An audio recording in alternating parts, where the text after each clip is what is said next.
All right, Dan, breaking right now, firefighters still on the scene of a burning home in Evanston. It created such a response, or it needed such a response.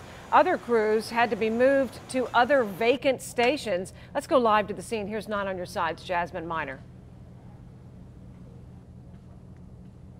Well, Julie, I'm learning now that a firefighter actually had to be taken to the hospital with a cut on his hand from working the scene. And the city board up contractors just pulled up here at this house, and they're working on this 2-story house where I'm told now that it's left over $120,000 in damage. And Julie, I should say that I spoke to a mother that was actually in the home at the time of this fire. She was sitting in her car with her 8-year-old and 1-year-old daughter, and she said, you know, she heard her children running up on the 2nd story of the house. She realized there were flames, and she quickly grabbed them before having to run out here to the freezing cold. Now, this massive fire broke out around 2 this morning in this 2-family house on Fairfield and Hewitt, where firefighters tell me 10 people, which include 8 children, were inside at the time. The fire caused firefighters around the city to move to different stations because multiple crews were needed here. That's how big it was. They say when they got here, they caught the fire on the 1st floor. It flared up again.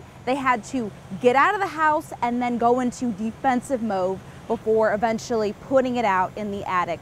They say the cold always plays a factor in them putting out fires, but today they were prepared for it. And Julie, as you can see, I'm going to point this out on the ground. You see the salt and sort of the water that started to freeze up from the hoses on the ground. There were salt trucks out here sort of laying this down to make sure that the roads are safe again. I'm told no one out of those 10 people and those 2 families were injured in this fire, but firefighters say they are still investigating the cause. I'm live in Evanston. Jasmine Miner, 9 on Your Side.